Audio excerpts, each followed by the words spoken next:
तो हेलो दोस्तों, नमस्ते, प्रणाम, स्वागत है हमारे छोटा सा एक ब्लॉग में। जो आज पुणे में है, जो हम पुणे में तो नहीं, लेकिन इधर का मौसम आज बहुत ख़राब चल रहा है। क्योंकि ख़राब है इसलिए दीपावली बीत गया, दीपावली के बाद भी इधर बारिश हो रहा है। हवा देख ही सकते हैं आप लोग, कितना तगड़ा चल रहा है हवा।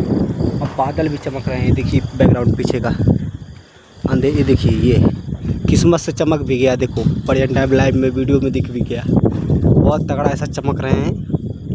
ठीक है दोस्तों, तो अभी बहुत तगड़ा चमक रहे हैं।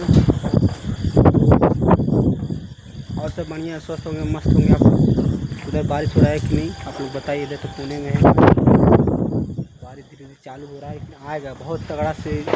वो देखो पटाखी भी उधर फूट रहा है, उधर वो भगवान भी उधर गरज रहे हैं आराम से। वो देखो पटाखी उधर फूट रहा है। दीपावली है दीपावली बीत गया, उसके बाद भी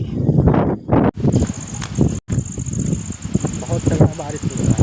चालू हो गया है, देख सकते हैं। ये पूरा बारिश किया, बहुत तगड़ा बारिश है, भयंकर।